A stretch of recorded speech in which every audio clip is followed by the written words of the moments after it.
Doctor Kartik Oraon Bharat के झारखंड राज्य से एक प्रमुख राजनीतिक, सामाजिक और वैज्ञानिक व्यक्तित्व थे। वे भारतीय राजनीति में जनजातीय समुदाय के अधिकारों और कल्याण के लिए सक्रिय रूप से काम करने के लिए जाने जाते हैं। उनका जीवन प्रेरणादायक है और उन्होंने विज्ञान और समाज सेवा दोनों में महत्वपूर्ण योगदान दिए।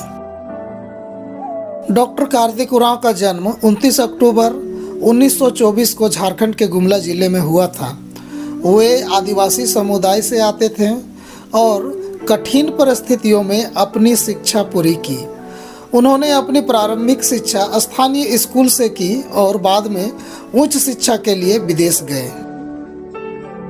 उन्होंने लंदन विश्वविद्यालय से एरोनॉटिक इंजीनियरिंग में डिग्री हासिल की। वे विमान निर्माण और उड़ान तकनीक के विशेषज्ञ थे, जो उस समय के लिए एक बड़ा उपलब्धि थी।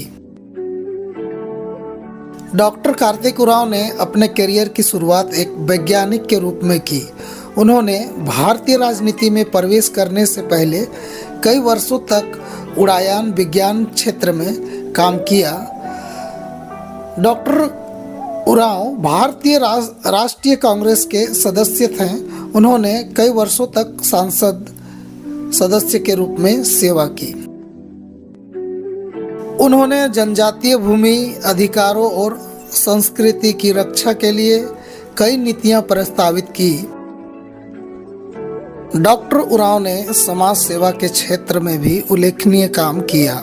उन्होंने शिक्षा और स्वच्छता के क्षेत्र में आदिवासी समुदाय के लिए काम किया। उनकी पहल ने कई आदिवासी बच्चों को शिक्षा की मुख्य धारा में लाने में मदद की। डॉक्टर कार्तिक उरांव ने अपनी जड़ों को कभी नहीं छोड़ा।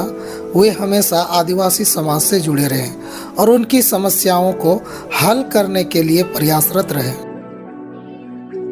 डॉक्टर कार्तिक उरांव का निधन 8 दिसंबर 1981 को हुआ। हालांकि उनकी विरासत आज भी जीवित है और झारखंड के लोग उन्हें सम्मान और प्रेरणा के साथ याद करते हैं।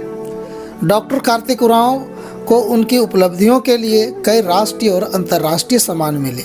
उनकी स्मृति में कई स्कूल, कॉलेज और सामाजिक संस्थाएं स्थापित की गई है। उनका जीवन दर्शाता है कि कठिनाइयों के बावजूद शिक्षा और दृढ़ निश्चय से कुछ भी संभव है।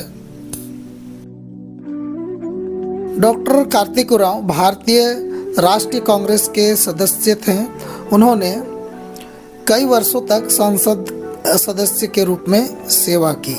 वे आदिवासी अधिकारों के प्रबल समर्थक थे और संसद में उनकी आवाज़ आदिवासियों के उत्थान और उनके अधिकारों की रक्षा के लिए गूंजी।